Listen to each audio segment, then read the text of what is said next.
Salam sehat dari saya Mangapul Sitanggang, mahasiswa program studi Magister Hukum Universitas Kristen Indonesia. Di sini saya memaparkan tugas hukum perbankan dari industri keuangan non-bank yang salah satunya adalah leasing. Dengan dosen pengampu Ibu Dr. Diana Ria Winanti Napitupulo, SH, MH, MKN, MSc. Industri keuangan non-bank atau yang disingkat dengan IKNB merupakan lembaga yang menyelenggarakan aktivitas keuangan berupa penghimpunan dana dari masyarakat lalu menyalurkannya untuk kegiatan investasi di perusahaan serta menerbitkan surat berharga. Industri keuangan non-bank dalam istilahnya dahulu disebut sebagai lembaga keuangan bukan bank atau yang disingkat dengan LKBB. LKBB didirikan sejak tahun 1972 menurut surat keputusan Menteri Keuangan nomor 38/MK/4 Romawi/1972. Tujuan pendiriannya adalah untuk mendorong perkembangan pasar modal agar penyaluran dananya lebih efisien sehingga meningkatkan kesejahteraan masyarakat. Industri keuangan non-bank memiliki fungsi selain menghimpun dana, menyalurkan dana, juga memiliki beberapa fungsi lain, yakni 1. Menghimpun dana masyarakat serta mengeluarkan surat berharga. 2. Memberi layanan penyertaan modal ke perusahaan maupun proyek-proyek tertentu dalam jangka waktu sementara sebelum diperjualbelikan ke pasar modal. 3. Memberi permodalan kepada masyarakat ekonomi menengah ke bawah sehingga mereka mampu membangun usaha. 4. Menjadi perantara antara perusahaan di Indonesia dengan pemerintah agar mendapatkan kelancaran permodalan. 5. Sebagai perantara mencari tenaga ahli dan nasihat profesional. Selanjutnya yang ke-6, memperluas sumber pendanaan usaha di sektor wisata.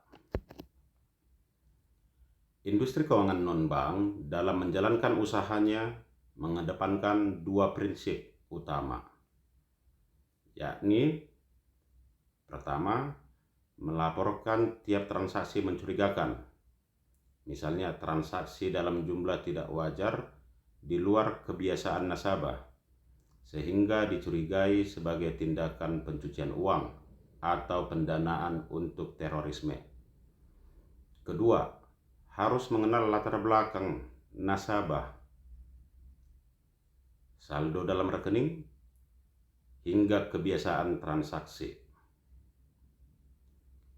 Industri keuangan non-bank termasuk lembaga yang diawasi oleh Otorita Jasa Keuangan sebagai otorita pengawas lembaga keuangan di Indonesia.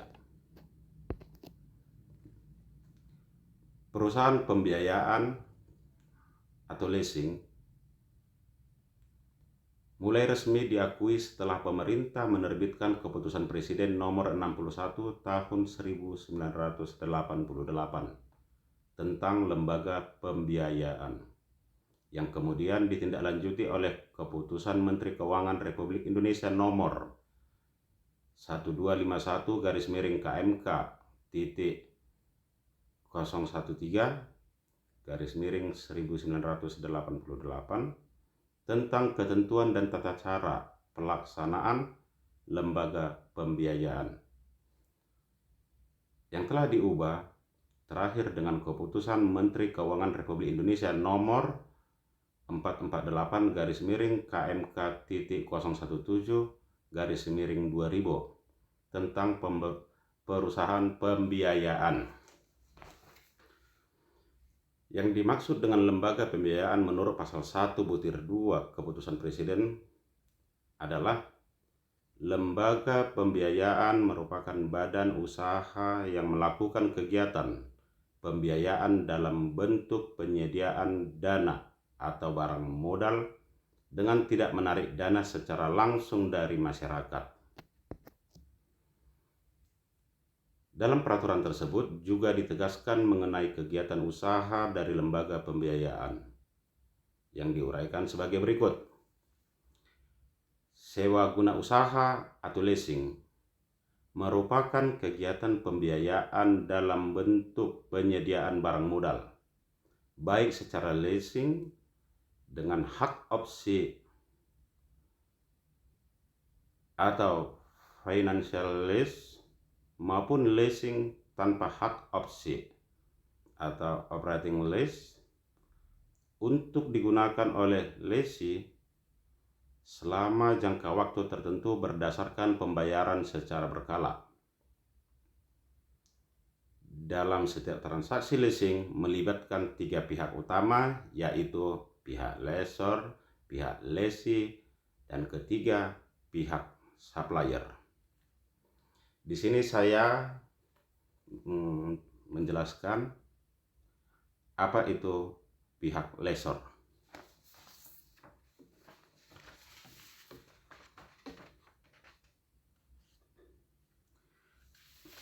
Pihak lessor merupakan perusahaan leasing yang memiliki hak kepemilikan atas barang modal.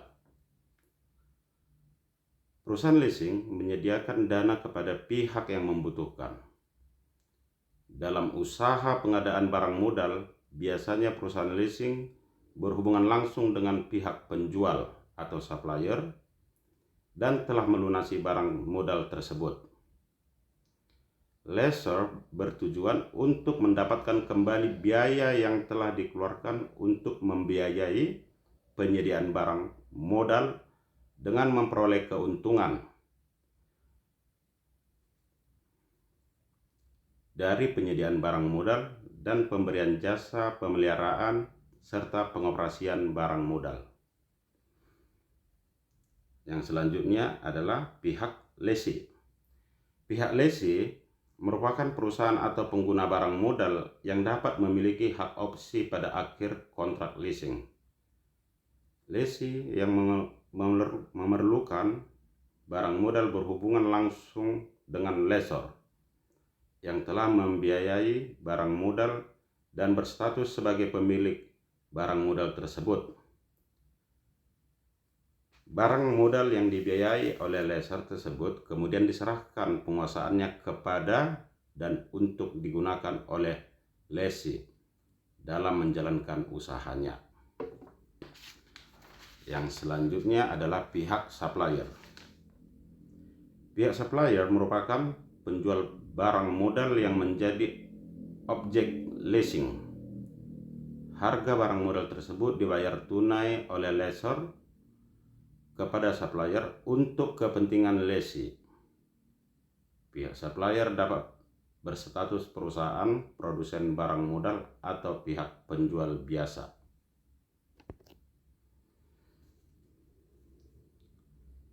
Pengertian sewa guna usaha atau leasing menurut keputusan Kementerian Keuangan nomor 1169/KMK.01/1991 tanggal 21 November 1991 tentang kegiatan sewa guna usaha. Sewa guna usaha adalah kegiatan pembiayaan dalam bentuk penyediaan barang modal baik secara guna usaha dengan hak opsi atau finance lease maupun sewa guna usaha tanpa hak opsi atau operating lease untuk digunakan oleh lessee selama jangka waktu tertentu berdasarkan pembayaran secara berkala. Ditinjau dari pihak lessee, leasing dapat dibedakan menjadi 2, yaitu capital lease atau financial lease adalah kegiatan sewa guna usaha di mana penyewa guna usaha pada akhir masa kontrak mempunyai hak opsi untuk membeli objek sewa guna usaha berdasarkan nilai sisa yang disepakati bersama. Tergolong capital lease jika memenuhi salah satu ketentuan di bawah ini. 1. Adanya pemindahan hak milik atas aktiva yang disewakan kepada penyewa atau lessee pada akhir masa lease. Selanjutnya mengandung perjanjian yang memberi hak kepada penyewa atau lessee untuk membeli aktiva yang disewa sesuai dengan harga yang telah disepakati. Ketiga, jangka waktu lessee ialah sama atau lebih besar dari 75% taksiran umur ekonomis aktiva yang disewakan. Selanjutnya, nilai tunai atau present value dari uang sewa dan pembayaran sewa minimum lainnya sama atau lebih besar dari 90% harga pasar aktiva yang disewakan. Yang kedua adalah operating lease yang merupakan pihak lessee sebagai kegiatan sewa guna usaha di mana penyewa guna usaha tidak mempunyai hak opsi untuk membeli objek sewa guna usaha. Jenis leasing ini dapat disebut juga leasing biasa.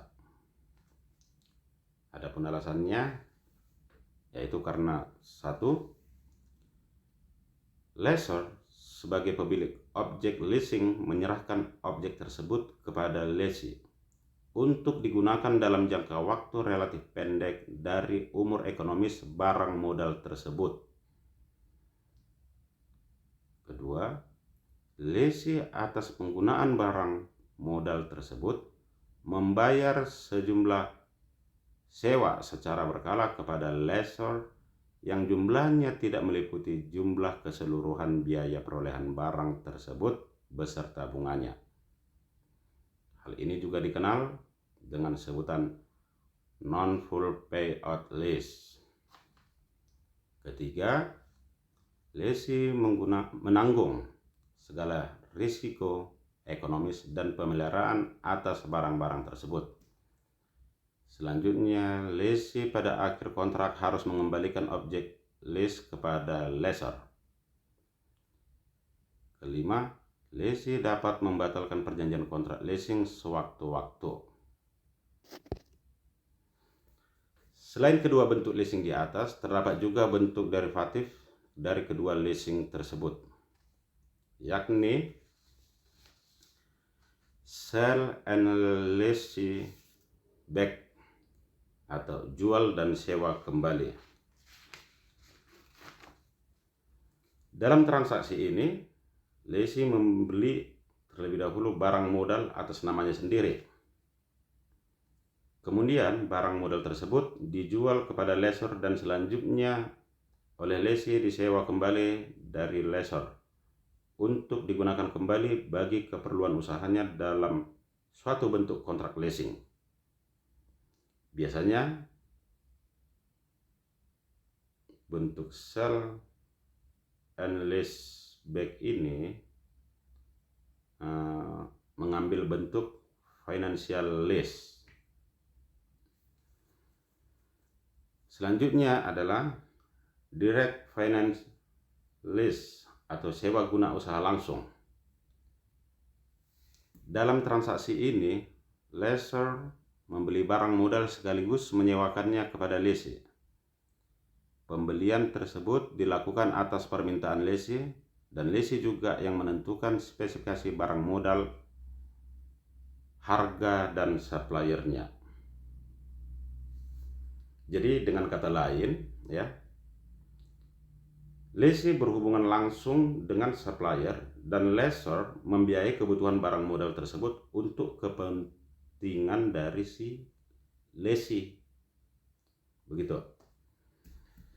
Yang selanjutnya adalah sindikat lease atau sewa guna usaha sindikasi. Dalam bentuk transaksi, seorang lessor tidak sanggup membiayai sendiri keperluan barang modal yang dibutuhkan. Jadi dalam pelaksanaannya, salah satu leasing atau perusahaan leasing ya, bertindak sebagai koordinator of leasing untuk menghadapi lessee dan juga pihak supplier. Selanjutnya adalah leverage lease. Leverage lease merupakan suatu jenis financial lease di mana pihak yang memberikan pembiayaan di samping lessor juga pihak ketiga.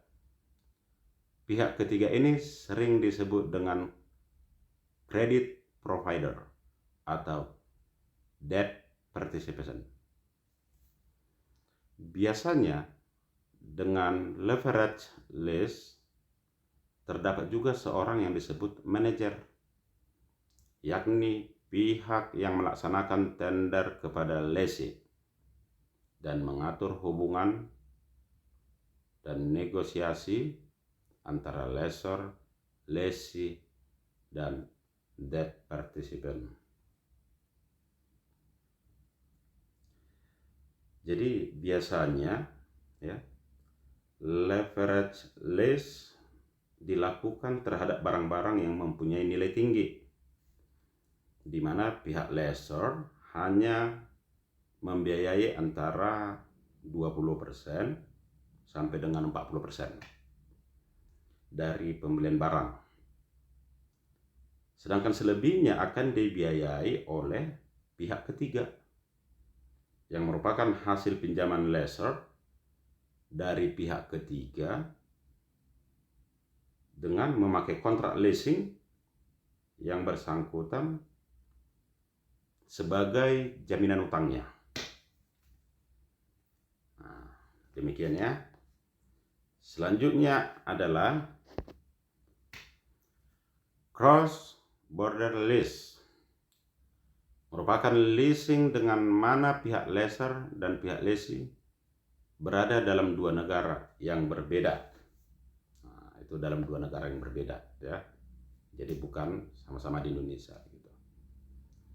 Selanjutnya adalah net lease, merupakan bentuk financial leasing di mana lessee yang menanggung risiko dan bertanggung jawab atas pemeliharaan barang dan membayar pajak dan asuransinya.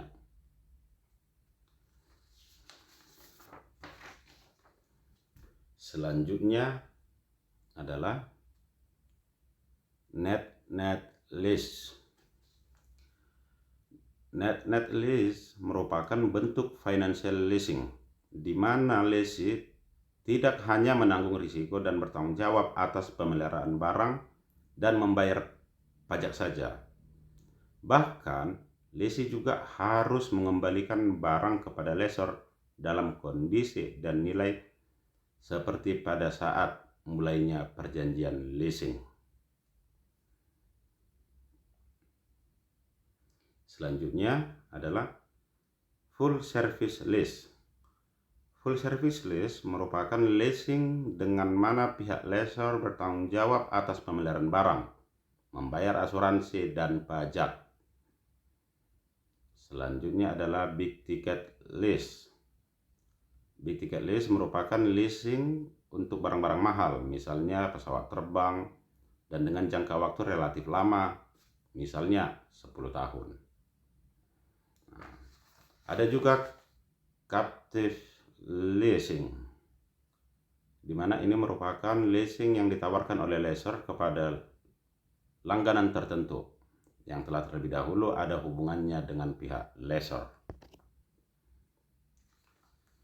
Selanjutnya adalah third party leasing, merupakan kebalikan dari captive leasing, dalam transaksi ini pihak lessor bebas menawarkan leasing kepada siapa saja. Ya, bebas menawarkan leasing kepada siapa saja. Selanjutnya, wrap leasing merupakan jenis leasing yang biasanya pihak lessor tidak mau mengambil risiko sehingga jangka waktunya lebih singkat dari biasanya. Yang terakhir adalah strike payable lease, seasonal lease, dan return of investment lease. Pembagian kepada 3 jenis leasing ini adalah jika dipergunakan kriteria cara pembayaran terhadap cicilan harga barang oleh lessee kepada lessor. Nah, di sini juga saya menyampaikan apa itu strike payable lease. Strike payable lease adalah leasing yang cicilannya dibayar lessee kepada lessor tiap bulannya dengan jumlah cicilan yang selalu sama. Selanjutnya adalah seasonal lease. Seasonal lease adalah leasing yang metode pembayaran cicilannya oleh lessee kepada lessor dilakukan setiap periode tertentu. Ya, misalnya dibayar tiap 3 bulan sekali. Selanjutnya adalah return of investment lease. Return of investment lease adalah suatu jenis leasing di mana pembayaran cicilan oleh lessee kepada lessor hanya terhadap angsuran bunganya saja. Sementara utang pokoknya baru dibayar setiap akhir tahun dari keuntungan yang diperoleh oleh perusahaan lessee. Jadi demikian pemaparan yang saya sampaikan perihal dari salah satu industri keuangan non-bank. Ya, salah satu industri keuangan non-bank yaitu leasing, yang sering kita kenal dengan kata leasing, atau dalam bahasa Indonesia dia adalah sewa guna usaha. Ya, demikian, semoga bermanfaat dan terima kasih.